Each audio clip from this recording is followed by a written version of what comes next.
here. There's the messages that you've sent privately, and there's the messages that have been on your Facebook.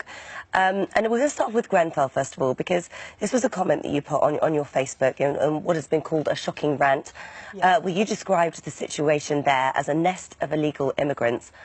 Understandably, lots of people very offended by those statements. Yes, I understand that, and I think the language that I used was not good, not good at all. And I didn't mean to cause offence, but I think, you know, in a wider, broader context of the things that I said, I think these are things that we need to be discussing. It was a shocking thing to say. It was a shocking thing to say, but as I said... Did you mean it? No, I didn't mean to cause offence, but I... But you meant what you said? I meant what I said, that there is an issue That it was a with, nest of illegal immigrants? No, that I think there's an issue with illegal immigration in this country, and I think it's something that we should be discussing. Why didn't you say, I feel there is an issue with illegal Well, I immigration? should have done. As I said, the language that I used wasn't good, and I didn't mean to cause offence. Obviously, it was... I mean, the language you choose in many other situations, even with Harvey Weinstein victims, you describe them as whinging little divas.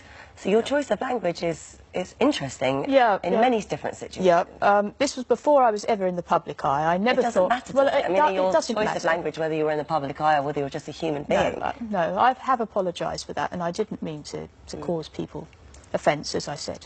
Well, what about... If I can say as well, I mean, with the Grenfell Tower thing, I mean, the Home Office has offered a year's amnesty for illegal immigrants who were in that tower and survived. And there's a lot of evidence to show that there are bodies that are unidentified because they were illegal. So the issue...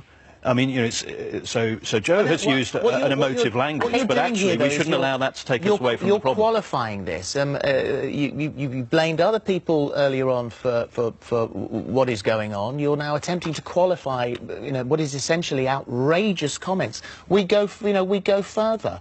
This is a privately leaked WhatsApp conversation with a former Tory friend. The remarks about Prince Harry's fiancée, claiming that black actresses' entry into the royal family would pave the way for a black king. During this shocking tirade, you claimed that you would never have sex, and I find this word hard to say out loud, but I'm going to say it in the context of what it was. You would never have sex with a Negro. You described black people as ugly. You suggested that Meghan would taint the royal family because she is mixed race. I mean, you know, you just don't sound like a very nice person. It doesn't sound very nice, no. There's a lot in there, what you said. Meghan Markle, I think my comments about her were disgusting. They were meant to shock, and they were private, and I never intended them to be put in the... But at that point, you were in the public eye. No, I wasn't. No. At no point. So have you tempered what you said because you are in the public eye? Oh, absolutely. Yeah, I think, you know, the things that I said were meant to shock. They weren't, you know, they don't reflect my real views. Why say them then? Why say What's the point to cause hurt or spread hatred? Well, I didn't mean to cause any hurt or to spread hatred. This was a... You didn't mean to get caught? No, I think there's a bigger issue here as well, if I can say, with social media, for a big question for society, because there's a lot of stuff, and I've found recently, because of all of this, some of the stuff that's being spread around by people in their early 20s on private messages on Facebook and other social media means is absolutely appalling, and they're the sort of things that they would never say face to face or in public. And there seems to be a sort of a subculture of communication which would be unacceptable if it was out in a more open domain. And I think there's a big question about what social media is doing to society. So it's okay to be a racist privately. And I'm not excusing. No, I'm not excusing that at all. But I think you mentioned the word context. And indeed, there is a context to this. This is not something, you know, there are people on social media, and we all know it, who say things on social media, but they would never say it. They say things anonymously, or they say things in private on social media that they would never, ever dream of saying. Like Joe?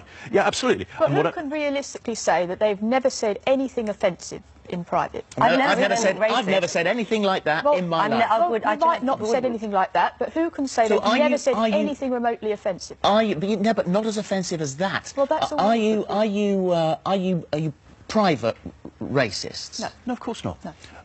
Absolutely, of course not. And I'm a sort of dyed-in-the-wool royalist, and you know I absolutely do not believe that these comments reflect Joe's core beliefs. What I'm saying here is that they are, yes, they're appalling language. Jo's apologised in public and to the party. She's resigned from the party.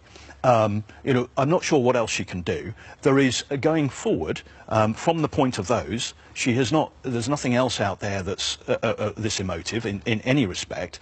And I do believe, I really have, I mean, you know, and you'll know that on social media, there are the most appalling things said, far worse than this. And indeed, many people have, I mean, you mentioned Grenfell Tower. I mean, you know, there are far worse comments made by other people. But it doesn't make it okay. It doesn't make it okay. But what we have is we have a social context there that many of us who are slightly older absolutely find abhorrent. Yeah. But it is actually quite common, quite normal in social interaction in that domain. You lost your job over this. Is she worth losing your job over?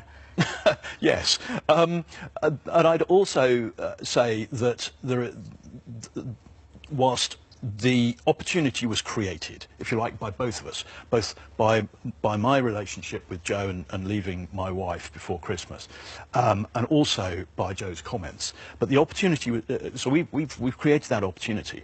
But what I also find contextually relevant is the fact that this situation has been absolutely exploited by people within